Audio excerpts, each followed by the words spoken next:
Bonjour et bienvenue sur le podcast Les Voies de la réussite de Serre France Picardie Nord-de-Seine.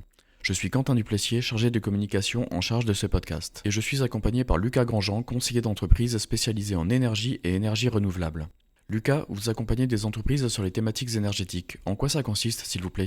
Bonjour Quentin, oui effectivement, c'est mon poste chez Serre France Picardie Nord-de-Seine. Donc moi j'accompagne les entreprises sur ce que j'appelle la gestion de l'énergie. Vraiment leur donner l'idée de prendre en main l'énergie qui aujourd'hui est quelque chose qu'on ne peut plus négliger. En quoi c'est important aujourd'hui une bonne gestion de l'énergie dans son entreprise ? C'est très important aujourd'hui parce que les entreprises, elles ont vécu une crise, on l'a tous vécu, celle de 2021-2022, où on a vu l'énergie passer de pas très cher à très cher en très peu de temps. Et certaines entreprises ont eu de la chance où leurs contrats ne se sont pas finis durant cette période, d'autres moins. Et du coup, elles ont compris que l'énergie aujourd'hui n'était plus négligeable. On est dans une époque où, même si elle a rebaissé depuis, c'est quand même une part importante du chiffre d'affaires et c'est surtout vital pour qu'une entreprise fonctionne. Sans énergie, on peut plus produire, on peut plus s'éclairer, on peut plus chauffer. Donc c'est sûr que ça devient compliqué. En soi, une bonne gestion de l'énergie implique quand même un peu de temps. Il y a rarement des solutions miracles dans la gestion de l'énergie, même si des fois on trouve des solutions intéressantes. Et surtout, il y a une façon de voir les choses assez logique dans la gestion de l'énergie, puisque beaucoup d'entreprises pensent souvent, en ce moment la mode c'est le solaire photovoltaïque, donc effectivement c'est une bonne idée, mais il y a peut-être d'autres idées avant qui sont plus pertinentes, économiquement moins importantes pour l'entreprise. Donc il y a sûrement déjà des pistes au préalable à aller chercher, et une bonne gestion de l'énergie commence par bien se connaître. Bien se connaître, c'est hyper important parce que c'est là où on peut bien négocier ses contrats d'énergie, où on peut comprendre ses factures, on peut voir s'il y a des dérives qui sont faites dans l'entreprise, que ce soit en termes de gestion, en termes d'habitude, de comportement. Donc il y a déjà cette première base. Cette première base, moi, je l'applique toujours dans mes accompagnements. Je me base sur un scénario qui s'appelle le scénario Négawatt, qui a été fait par des ingénieurs énergéticiens. Le principe de ce scénario, c'est vraiment d'aller chercher un maximum de gisements d'économie d'énergie. Donc la première étape de ce scénario, je vous l'ai dit, c'est se connaître. Donc, c'est-à-dire on va prioriser les besoins. Prioriser les besoins, c'est regarder ses factures, les suivre, voir combien ça me coûte tous les ans, et puis surtout bien connaître son contrat. Aujourd'hui, des contrats d'énergie, il y en existe quelques-uns, on le sait tous, heure pleine, heure creuse, hiver, été et autres. Demain, il en existera beaucoup plus. Donc les entreprises auront tendance à dire que ça devient de plus en plus compliqué, c'est vrai. Et moi, j'ai plutôt tendance à le voir comme une opportunité. C'est-à-dire que plus on a de contrats différents, plus ça veut dire qu'on peut trouver le bon contrat adapté à mes consommations. Une entreprise qui va plutôt consommer l'hiver que l'été, généralement l'hiver, l'électricité est quand même plus chère, on peut peut-être aller chercher un contrat où on va payer la même chose toute l'année, quitte à payer plus cher en été, mais du coup ça rattrape sur l'hiver. Ça, c'est des vraies expériences terrain, où en fait là on parle pas d'économie d'énergie, on parle vraiment juste de économie sur les factures, puisqu'on va adapter le contrat à nos besoins. Donc ça, il y a un travail à faire, effectivement. Déjà, une entreprise qui me dit « je ne connais pas la date de fin de mon contrat », pour moi, ça veut dire qu'il y a déjà quelque chose à faire. C'est de se dire, moi, quand je sors d'un rendez-vous avec une entreprise, c'est vous regardez la date de fin de votre contrat. Puisque ce contrat-là, donc il y a quelques éléments qui peuvent être changés en cours, mais vous pouvez demander votre futur contrat 6 mois avant la date de fin de l'actuel. Donc c'est hyper important puisque ça permet de voir déjà à quel prix on sera mangé dans l'avenir, mais surtout ça permet aussi de négocier et de mettre en concurrence. Et donc ça, c'est vraiment quelque chose qu'il faut avoir en tête, de plus se laisser faire à la dernière minute où on a 24 heures pour signer le contrat, sinon on se retrouve sans électricité ou sans gaz le lendemain. Donc ça c'est quelque chose que les entreprises doivent vraiment prendre en main. Donc c'est ce qu'on appelle le principe de sobriété énergétique, c'est se connaître et changer des comportements pour faire des économies. Un principe de sobriété qu'on connaît tous, c'est quand je sors d'une pièce, j'éteins la lumière. Principe simple, souvent les principes de sobriété coûtent pas grand-chose, voire rien du tout. C'est vraiment un changement d'habitude. Une machine qui avait tendance à fonctionner H24 alors que finalement elle a besoin que de fonctionner 6 heures par jour, si on peut l'éteindre ou si on peut au minima la mettre en veille, il faut le faire. Donc ça, c'est vraiment un truc où on va aller chercher le comportement humain, comprendre les dérives, comprendre comment nos salariés fonctionnent, comment moi je fonctionne. Donc là, il y a déjà pas mal de choses à faire. Là, on arrive à dégager des économies qui nous permettent d'aller à la deuxième étape de ce scénario Négawatt. La deuxième étape de ce scénario négawatt, c'est ce qu'on appelle l'efficacité énergétique. Je reviens sur les besoins d'éclairage qu'on disait tout à l'heure. Si finalement je suis dans cette pièce et j'ai besoin d'éclairage parce que sinon je vois pas comment je peux produire ou comment je peux travailler, du coup on peut aller regarder le changement de technologie. C'est ça l'efficacité énergétique. Bien différente de la sobriété, hein. L'efficacité énergétique, c'est j'investis dans des équipements qui, par leur technologie, font que je fais des économies. Donc je reviens sur l'éclairage encore une fois. Voilà, je peux pas éteindre cette lumière dans cette pièce. Est-ce que je peux trouver une technologie qui me permet de moins consommer ? Globalement, le truc que tout le monde connaît, je change mes vieux éclairages néons par un éclairage LED plus performant, aussi plus lumineux et plus agréable, qui me permet de répondre à mon besoin, avoir de la lumière, mais qui me permet aussi de faire des économies d'énergie. Et sur ces principes-là, vu qu'on a déjà généré des économies par du changement de comportement et par je maîtrise mieux mon contrat et autres, du coup, on peut vraiment aller chercher des équipements performants. Souvent, alors sur l'éclairage par exemple, on peut chercher des temps de retour sur investissement assez courts. La LED est quand même très performante, bien connue, à un prix relativement abordable. Même s'il faut mettre le prix pour les très bonnes LED, faut pas hésiter. Mais ça, le principe d'efficacité énergétique existe sur beaucoup de matériel. Pour un exemple de supermarché, de dire bah voilà, j'ai des meubles de froid ouverts là où on va acheter notre viande, nos yaourts, etc. Ben, il y a un principe, c'est que je ferme mes meubles. Donc je mets des portes, on le voit de plus en plus dans les supermarchés. C'est un principe d'efficacité énergétique. C'est un investissement, certes, mais du coup avec un retour sur investissement assez court. Et des principes d'efficacité, il y en a plein. On peut vraiment aller chercher sur toute machine quasiment. Il y a quelque chose à faire.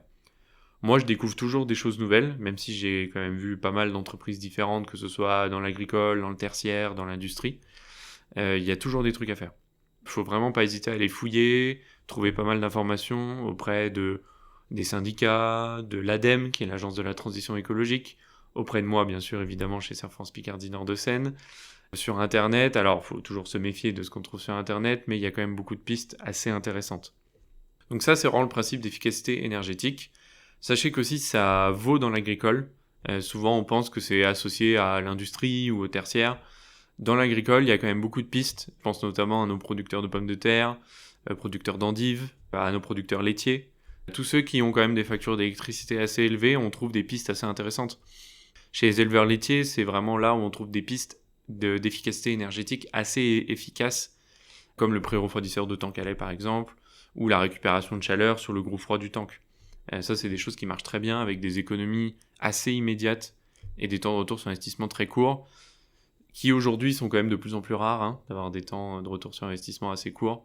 On parle de l'ordre de 2-3 ans, donc c'est quand même une vraie opportunité pour les entreprises, sachant qu'en plus on peut aller chercher quelques subventions qui existent encore sur l'énergie, donc on peut vraiment aller chercher des choses assez intéressantes. Et du coup, après tout ça, dès qu'on a priorisé nos besoins, donc le principe de sobriété, donc on a réduit ce qu'on pouvait en y mettant très peu de sous. Avec ces économies, du coup, on fait l'efficacité énergétique que je viens de vous décrire, aller chercher des équipements, et avec les économies générées, là on a baissé au maximum nos consommations, et là on peut dimensionner les énergies renouvelables. Sachant que si on fait l'inverse, souvent c'est ce que je rencontre dans les entreprises, une entreprise qui a mis des panneaux solaires en autoconsommation, qui plus tard essaye de faire un principe d'économie d'énergie. Du coup c'est bien, mais en fait l'installation d'énergie renouvelable devient surdimensionnée.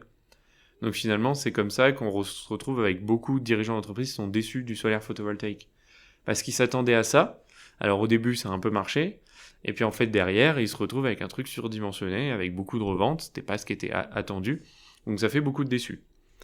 Avant d'aller sur les énergies renouvelables, moi je veux vraiment appuyer sur le fait que ce scénario, en tout cas ces 2 premiers points, faut que ce soit vraiment un processus intégré dans la gestion de l'entreprise. Et qu'est-ce qu'on fait pour changer ses habitudes ? Ah, c'est une bonne question. C'est assez compliqué. On le sait, changer les comportements, c'est jamais facile. Ça passe par du management, beaucoup de communication. Moi, j'aime beaucoup aussi le principe de transparence, de dire pourquoi on fait ça, pourquoi c'est important. Souvent, quand on va dans des entreprises avec des salariés, on impose des changements de comportement, mais on n'explique pas forcément pourquoi. Alors, c'est souvent dit, pour faire des économies, d'accord, mais pourquoi elles sont importantes ces économies, et surtout à quelle échelle ? Il faut comprendre que le salarié, il se rend pas compte. Lui, il a son habitude depuis peut-être des années, changer comme ça du jour au lendemain, c'est pas facile, on est tous pareils. Donc il y a vraiment un passage de dire, bah voilà, si on arrive à éteindre cette machine parce qu'elle n'est pas utilisée, on pourra générer tant d'économies, et cette économie, elle est pour le bien de l'entreprise.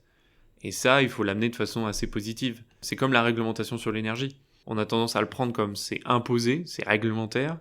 Donc si on arrive avec ce point de vue-là, c'est vrai qu'on le vit quelque chose comme on est forcé. Donc quand c'est forcé, c'est souvent pas fait avec intérêt, et c'est même souvent mal fait. Moi, j'ai tendance à dire que c'est plutôt une opportunité. C'est-à-dire, voilà, aujourd'hui, on est dans un marché de l'énergie qui devient de plus en plus compliqué et surtout de plus en plus cher. On est obligé de prendre ça en main. Donc, plutôt que de le prendre comme quelque chose de négatif, on dit, bah voilà, c'est positif parce que j'ai jamais pris ça en main dans mon entreprise et du coup, je peux quand même générer des économies et surtout, je peux apprendre à mieux me connaître.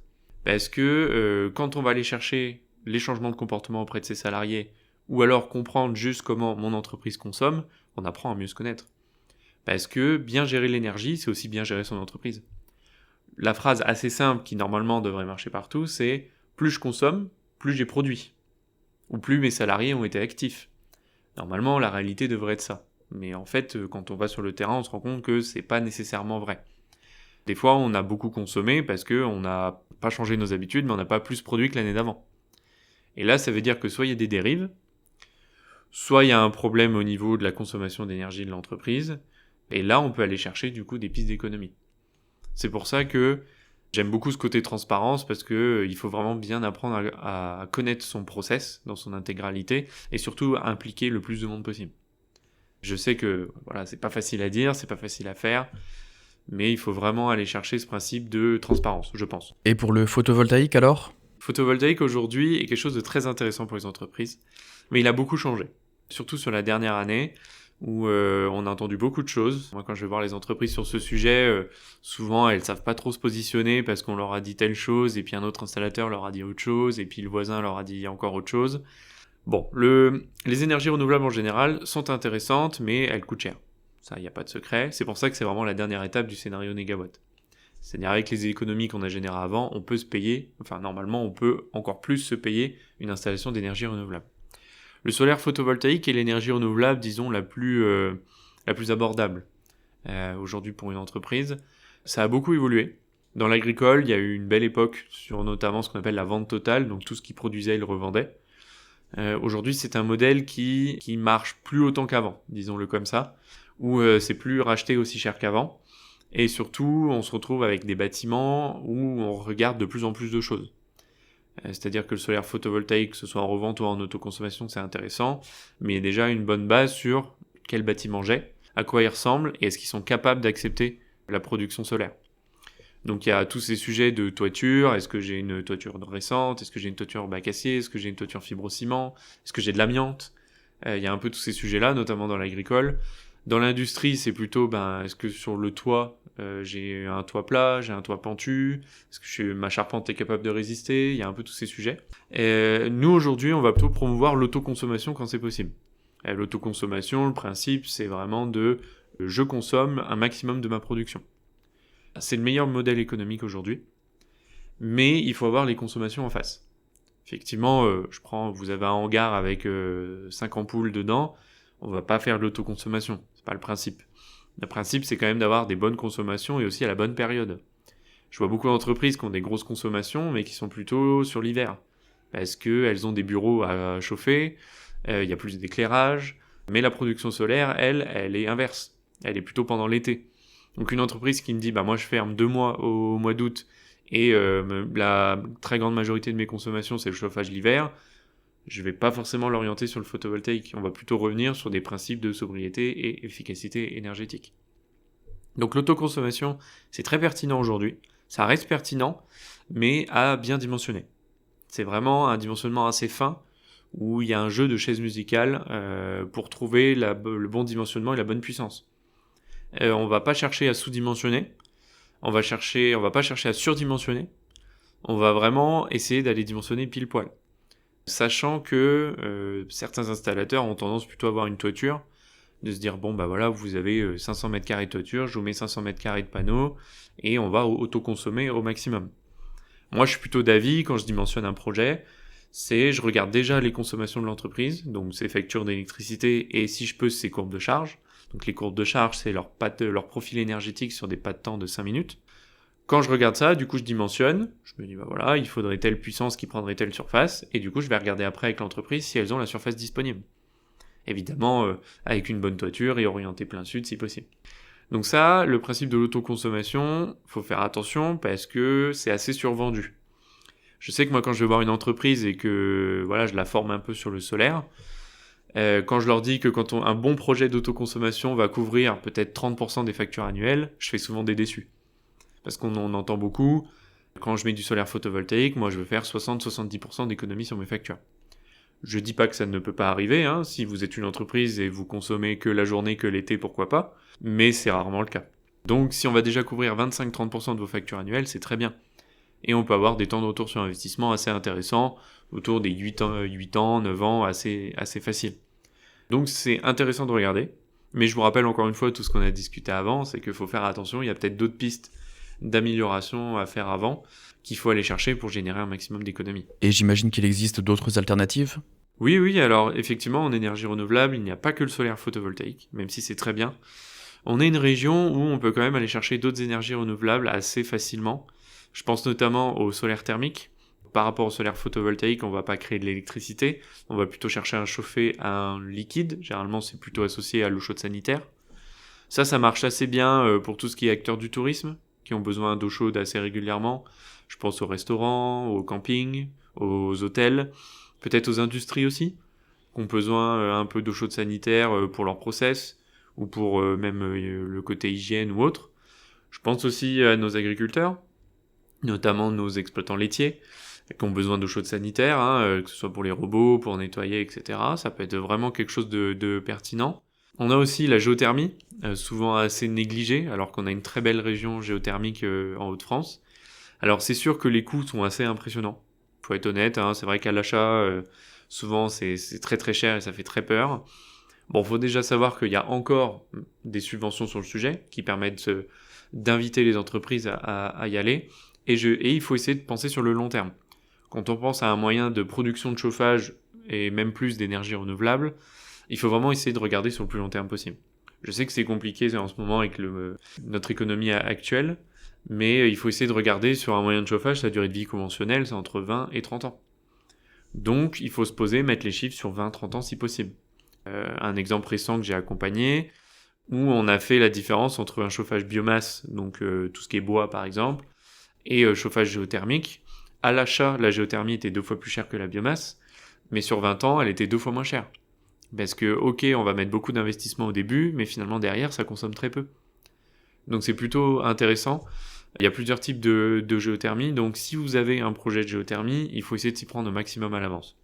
C'est cher et c'est un peu long à mettre en place, mais dès que c'est mis en place, vous êtes tranquille. Un autre sujet dont je viens de parler juste avant, c'est la biomasse. C'est vraiment assez intéressant d'aller chercher un chauffage biomasse qui peut faire aussi de l'eau chaude sanitaire. Alors que ce soit le petit poêle à granulés qu'on peut mettre dans un petit commerce ou dans un petit restaurant, jusqu'à la grosse chaufferie dans l'industrie, où on peut vraiment chauffer tout le process, toute l'entreprise et autres, tout se fait dans la biomasse. Tout se fait. La grosse question de la biomasse, c'est surtout l'approvisionnement. C'est-à-dire comment on va fournir notre chaufferie biomasse. Souvent c'est du bois, on a quand même une région avec beaucoup de bois. Alors il faut savoir qu'on va pas couper du bois exprès pour mettre dans nos chaufferies biomasse, souvent c'est des chutes de scierie, ou c'est des chutes d'exploitation forestière. Je sais que c'est quand même un prix assez variable, souvent c'est ce qu'on me répond, parce qu'on me dit bah oui mais c'est quand même assez variable. Oui, comme toutes les énergies, comme l'électricité, comme le gaz, comme tout, mais c'est encore aujourd'hui l'énergie la moins chère. On prend un prix de l'électricité qui doit être autour un prix moyen autour des 15-20 centimes du kilowattheure. Le gaz, on doit être encore un peu en dessous aujourd'hui, même si ça va tendance à évoluer, parce qu'on est quand même dépendant de la géopolitique. La biomasse, sur des gros sujets type industriel ou agricole, on arrive à avoir le kilowattheure autour des 6-7 centimes. Donc moitié moins par rapport à l'électricité. Alors c'est sûr, ça nécessite du stockage, ça c'est évident. Ça nécessite des investissements au préalable, la biomasse reste quand même chère. Il y a, comme la géothermie, des subventions sur le sujet. Mais voilà. Ça, c'est quelque chose qu'on peut mettre en place. Il y a aussi quelque chose qu'on fait très peu en France, que nos voisins allemands sont assez forts sur le sujet, c'est la récupération de chaleur fatale. La récupération de chaleur fatale, c'est vraiment aller chercher la chaleur qui se dissipe, soit par des groupes froids, soit par des fours, soit par un process qui génère de la chaleur, cette chaleur fatale, on peut la récupérer. C'est de la chaleur que vous produisez de toute façon. Elle là, ça fait partie du process, mais elle est juste pas utilisée.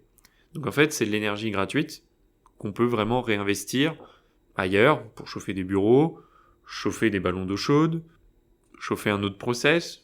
Il y a plusieurs sujets qui peuvent être faits.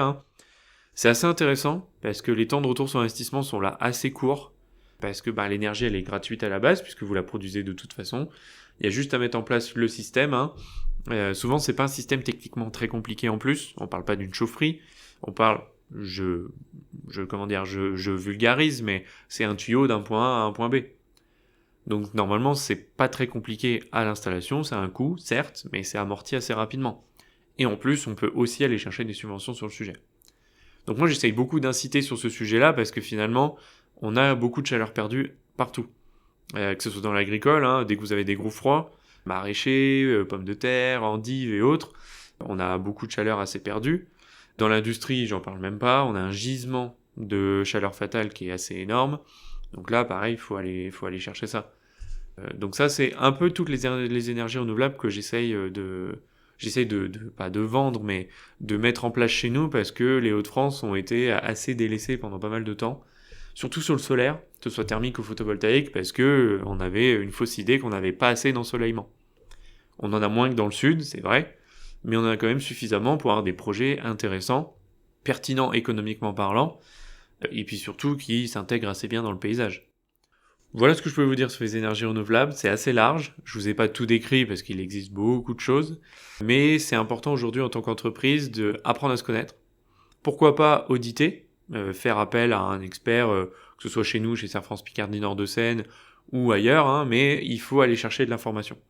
Beaucoup de choses existent, il y a des gens qui sont dédiés à ça, dont moi, c'est mon métier à plein temps aujourd'hui, vraiment d'aller aider les entreprises à chercher les bonnes informations, à mettre en place des choses pour générer des économies d'énergie, à surtout aussi aller chercher les bonnes infos, parce que c'est vrai que c'est un milieu où il y a eu pas mal d'arnaques, il y a pas mal de zones de flou, quand c'est nouveau, c'est souvent alléchant, mais quand c'est alléchant, il y a une bonne chance que ce soit trop beau pour être vrai.